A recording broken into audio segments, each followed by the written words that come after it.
नमस्कार, मैं हूं प्रदीप कुमार। आप देख रहे हैं पॉलिटिकल आइडिया। पॉलिटिकल आइडिया के आज के इस अंक में आप सभी दर्शकों का बहुत बहुत स्वागत है। मित्रों, राहुल गांधी का वोटर अधिकार यात्रा जो कि विगत 17 अगस्त को शुरू हुई, सासाराम से शुरुआत हुई थी। बाबू जगजीवन राम की धरती, पहले देश के उप प्रधानमंत्री रहे बाबू जगजीवन राम की धरती से शुरुआत हुई इस वोटर अधिकार यात्रा की। और बाबू वीर कुंवर सिंह की धरती, आप कह सकते हैं औपचारिक यात्रा का समापन आप कह लीजिए, क्योंकि आरा में हुआ तो बाबू वीर कुंवर सिंह की धरती भोजपुर में आकर इसका समापन हुआ। वैसे औपचारिक समापन पटना में होना है 1 तारीख को। तो सबसे बड़ी बात यह है निकल कर आ रही है कि इस यात्रा का फलाफल क्या है, और इस यात्रा का फलाफल विशेषकर राहुल गांधी के लिए क्या है, और इस यात्रा का फलाफल कांग्रेस पार्टी के लिए क्या है। तो आज हम इन 3 आधार पर इस बात को समझने का प्रयास करेंगे कि यह वोटर अधिकार यात्रा का आउटपुट क्या है, इनपुट जो राहुल गांधी ने 16 दिनों के अंदर डाला। वोटर अधिकार यात्रा के तहत जिन मुद्दों के माध्यम से, जिन चेहरों के माध्यम से, जिस प्रकार के नैरेटिव्स राहुल गांधी ने तैयार करने का प्रयास किया, तो उसका असर बिहार की राजनीति, कांग्रेस की राजनीति पर क्या पड़ने जा रहा है। तो सबसे पहले हम इस बात को समझें कि यह यात्रा का जो लेंथ रहा, ठीक है, वो लेंथ वाइज अगर हम कहें तो कांग्रेस पार्टी का आजाद भारत में यह सबसे बड़ा कार्यक्रम था। आजादी के बाद कांग्रेस पार्टी के किसी भी नेता के द्वारा, किसी भी नेता को छोड़ दीजिए, मतलब कांग्रेस के सर्वोच्च नेता के द्वारा अब तक इतना बड़ा कार्यक्रम कभी नहीं हुआ। राहुल गांधी ने दरअसल इससे पहले भी 2 यात्राएं की, भारत जोड़ो यात्रा किया, न्याय यात्रा किया, राहुल गांधी ने किया। लेकिन बिहार में जो उसका लेंथ था बहुत ही छोटा था, उसका दायरा व्यापक नहीं था। इस बार जिस प्रकार से राहुल गांधी की ये वोटर अधिकार यात्रा ने 24 जिलों को कवर किया 16 दिनों के अंदर, और 50 विधानसभा क्षेत्रों को कवर किया, मतलब 20% विधानसभा क्षेत्र को यह यात्रा ने कवर किया। और जब जो यात्रा का रूट बना हुआ था उसमें केवल ऐसा नहीं था कि केवल कांग्रेस के प्रभाव वाले इलाकों में ही ये यात्रा गई है, बल्कि वैसे इलाकों में भी गई जहां कांग्रेस पार्टी कमजोर मानी जाती है। तो सवाल यह उठता है कि राहुल गांधी को और कांग्रेस पार्टी को मिला क्या इस यात्रा के माध्यम से, क्योंकि इस यात्रा में राहुल गांधी अकेले नहीं थे। राहुल गांधी के साथ पूरा का पूरा महागठबंधन था। तो इसीलिए यह जानना इसके साथ यह भी जरूरी है कि केवल कांग्रेस पार्टी पर ही नहीं, बल्कि बिहार में जिस महागठबंधन के अंग कांग्रेस पार्टी है उस पर क्या प्रभाव पड़ा, और अल्टीमेटली बिहार की राजनीति पर क्या प्रभाव पड़ेगा। तो हम सबसे पहले शुरुआत करते हैं कि बिहार की राजनीति पर इसका क्या प्रभाव पड़ेगा। तो बिहार की राजनीति पर जहां तक प्रभाव का सवाल है मित्रों, तो एक बात तय रखिए कि बिहार का चुनाव आमने सामने की लड़ाई होने जा रही है एनडीए और महागठबंधन के बीच, ठीक है। हाँ, कुछ विशेष उम्मीदवारों के बल पे जनसुराज अलग अलग विधानसभा क्षेत्रों में इसे त्रिकोणीय बनाने का प्रयास करेगी, लेकिन अल्टीमेटली अगर हम पैन स्टेट लेवल पे देखें अगर, तो इसका बिहार में चुनाव का मुकाबला आमने सामने का मुकाबला है। जनसुराज के नाम पर वोट इस चुनाव में गिरेगा या नहीं गिरेगा, मैं वर्तमान परिस्थिति में कहने में असमर्थ हूं, मुझे तो नहीं दिख रहा, ठीक है। अगर कोई जनसुराज के समर्थक मेरे वीडियो को देख रहे होंगे तो मैं उनसे क्षमा प्रार्थी हूं, क्योंकि उनकी भावना को ठेस पहुंचेगी। लेकिन मैं बताऊं आपको, आपका वो मित्र सच्चा होगा जो आपकी आलोचना आपके मुंह पे करेगा, जिससे कि आपके अंदर सुधार की संभावनाएं बचे। तो मेरा मानना है कि जनसुराज को यह भ्रम नहीं पालना चाहिए कि जनसुराज को जनसुराज के नाम पर वोट मिलेगा। हाँ, जहां कहीं उसके उम्मीदवार मजबूत होंगे, उसके उम्मीदवार भारी पड़ेंगे, तो हो सकता है कि वो कुछ परिणाम को प्रभावित करने में सक्षम हो जाए। लेकिन ऐसा नहीं होगा। कई बार आपने देखा होगा कि चुनाव के दौरान चाहे वो एनडीए हो चाहे वो महागठबंधन हो, इनके उम्मीदवार कमजोर भी होते हैं, तो भी नरेंद्र मोदी के नाम पर, नीतीश कुमार के नाम पर, तेजस्वी यादव के नाम पर, ठीक है, लालू यादव के नाम पर वो चुनाव जीत जाते हैं, ठीक है। तो ऐसी परिस्थिति जनसुराज ने अभी नहीं बनाया है। मेहनत में कहीं कोई कमी नहीं है। जितनी मेहनत प्रशांत किशोर की पार्टी ने किया है उतना कोई राजनीतिक दल ने मेहनत नहीं किया है, मैं इस बात से सहमत हूं। लेकिन अब तक वो मेहनत इतना नहीं है, पर्याप्त नहीं है, जिससे कि ये जो आमने सामने की लड़ाई है इसको त्रिकोणीय बना सके। खैर, आज हमारा मुद्दा जनसुराई नहीं है, लेकिन चूंकि इसकी पृष्ठभूमि समझने के लिए थोड़ा ये उदाहरण देना आवश्यक था, इसीलिए मैंने ये उदाहरण दिया। आपसे आग्रह है कि पूरा वीडियो देखिएगा तो फिर मेरी बात समझ पाइएगा, और पसंद आए तो शेयर कीजिएगा, लाइक कीजिएगा, कमेंट भी कीजिएगा। यदि आपको अपनी तरफ से लगता है कि नहीं मैंने कुछ गलत कहा है, सहमत हो असहमत हो, तब भी कमेंट कीजिए, स्वागत है। सोशल मीडिया पर हम संवाद दो तरफा करते हैं, एक तरफा संवाद नहीं होती।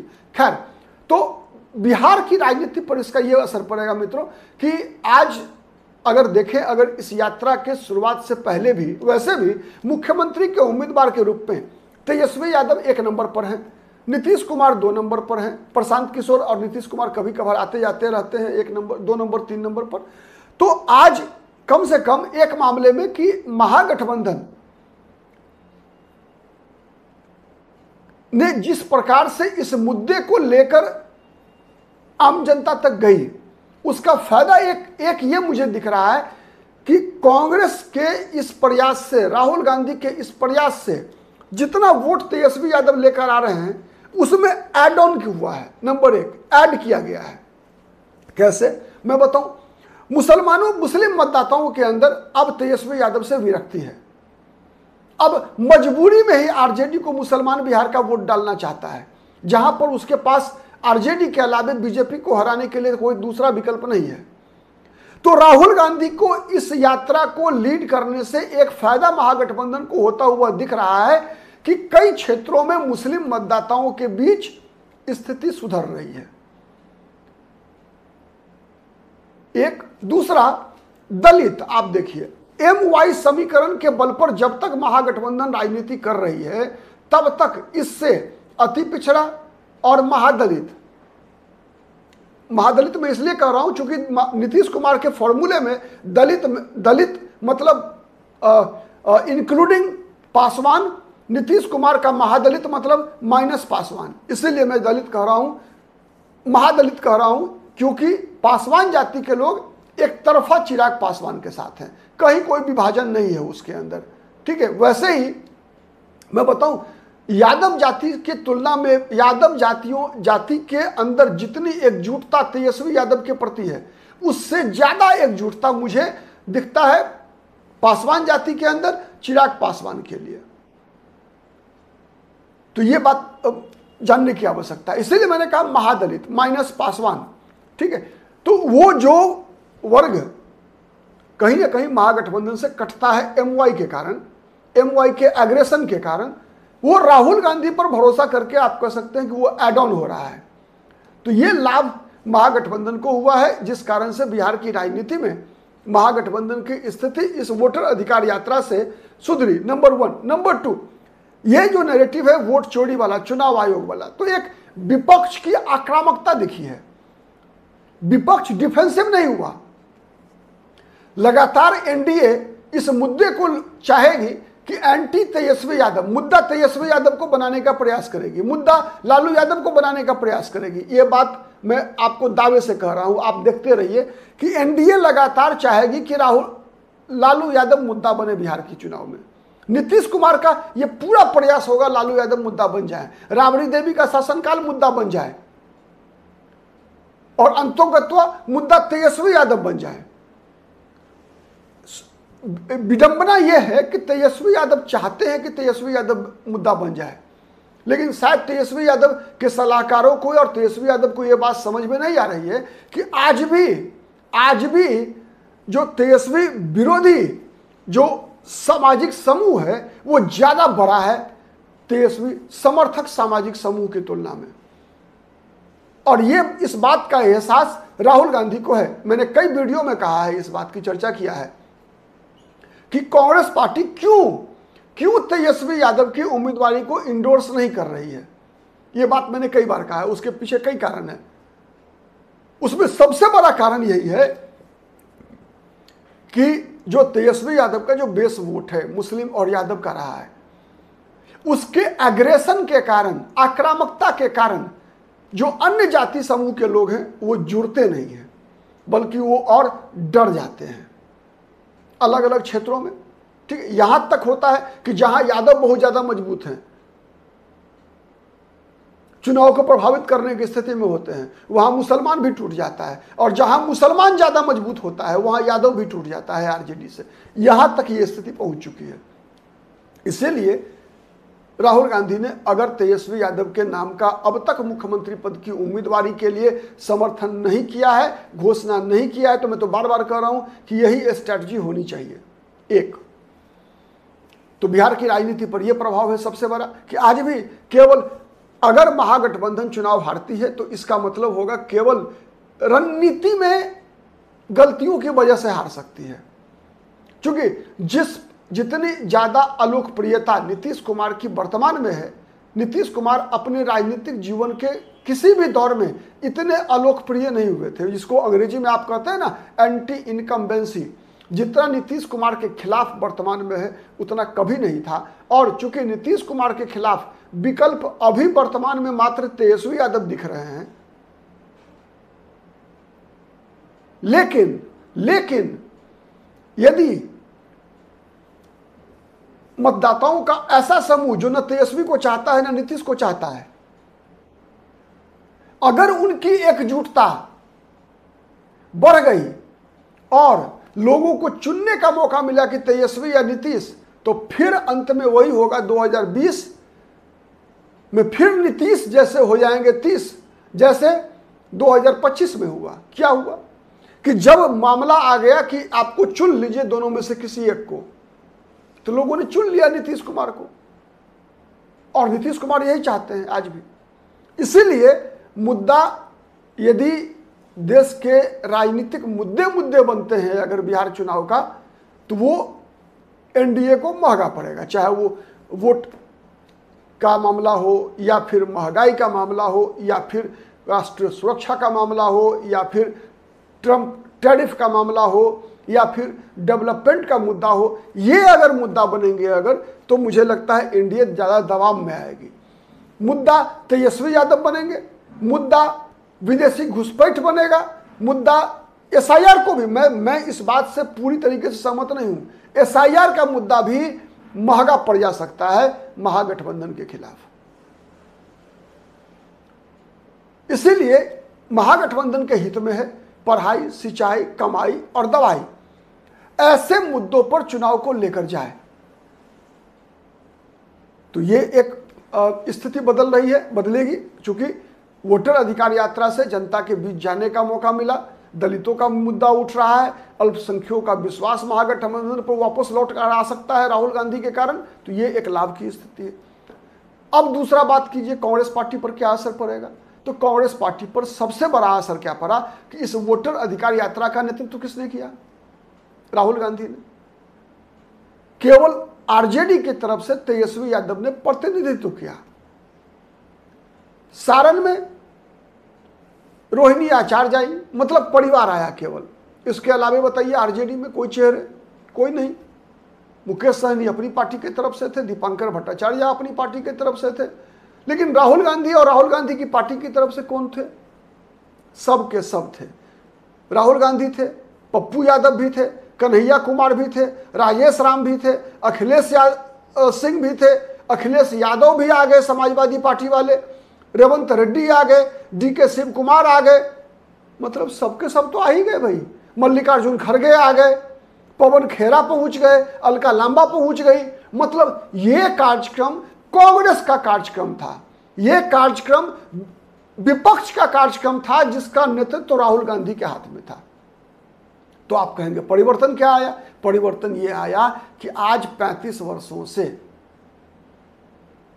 कांग्रेस सत्ता से बाहर है बिहार में। 90 से लेकर आज तक, 90 में जब कांग्रेस चुनाव हारी उसके बाद से सत्ता से बाहर। हाँ, राजद के साथ सरकार में रही, बात अलग है, लेकिन बी टीम के रूप में रही, सत्ता में भी रही तो बी टीम के रूप में रही। इस बार भी हो सकता है सत्ता में आने के बाद बी टीम के रूप में ही रहे। लेकिन ये जो 16 दिन बीता है जब कांग्रेस पार्टी आरजेडी की बी टीम नहीं बल्कि आरजेडी का बड़ा भाई, आरजेडी का बड़ा भाई बनकर कांग्रेस पार्टी ने बिहार में राजनीति किया 16 दिन। ये कांग्रेस पार्टी की, ये राहुल गांधी की सबसे बड़ी उपलब्धि है कि इतना बड़ा कार्यक्रम आजाद देश में, भारत के आजादी के बाद कांग्रेस पार्टी ने बिहार में कोई भी कार्यक्रम इतना लंबा, इतना बड़ा, इतना व्यापक असर वाला कभी कांग्रेस का कोई कार्यक्रम हुआ ही नहीं, वह भी कांग्रेस पार्टी के सर्वोच्च नेता की उपस्थिति में। यह सबसे बड़ा परिवर्तन है कि कांग्रेस पार्टी पर अब कोई इस कार्यक्रम के बाद यह कहने का साहस नहीं कर सकता। अगर ये मेंटेन रहा तो मैं बता रहा हूं कि कांग्रेस आरजेडी की बी टीम है, आरजेडी की सहयोगी है, यह बात अलग है कहना।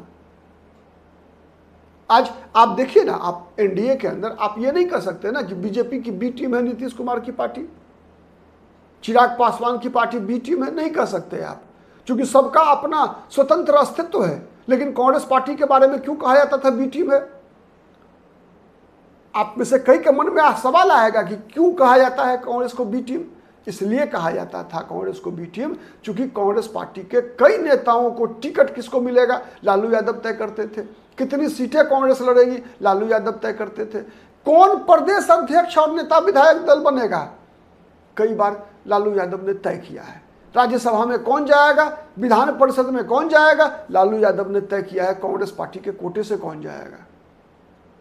इसलिए कांग्रेस पर यह आरोप लगा कि कांग्रेस पार्टी आरजेडी की बी टीम है। उस दाग को इस बार राहुल गांधी ने मार्च में ही छुड़ाया, तब जब तेजस्वी यादव या लालू परिवार की मर्जी के विपरीत बिहार की राजनीति में कन्हैया कुमार को यहां पदयात्रा करवाई गई, नौकरी दो पलायन रोको यात्रा। पप्पू यादव का इस्तेमाल हुआ बिहार की राजनीति में। अखिलेश सिंह को हटा दिया गया। अखिलेश सिंह को का हटना ये घोषणा था कांग्रेस पार्टी का, राहुल गांधी का, कि अब हम आपके बी टीम नहीं है। और उसके बाद का परिवर्तन आपके सामने परिलक्षित है।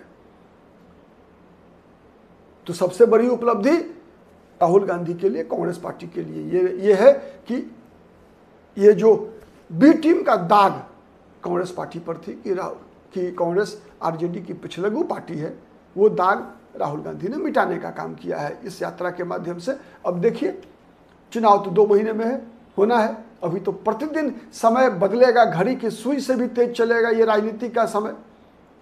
हम हर समाचार के साथ आपके साथ जुड़े हुए हैं, लगातार जुड़े रहेंगे। आप अपना आशीर्वाद और स्नेह पॉलिटिकल आइडिया के साथ बनाए रखिए। आप भी जुड़े रहिए पॉलिटिकल आइडिया के साथ, हम भी पॉलिटिकल आइडिया के माध्यम से आपसे जुड़े रहेंगे। आज के लिए इतना ही, बहुत बहुत धन्यवाद।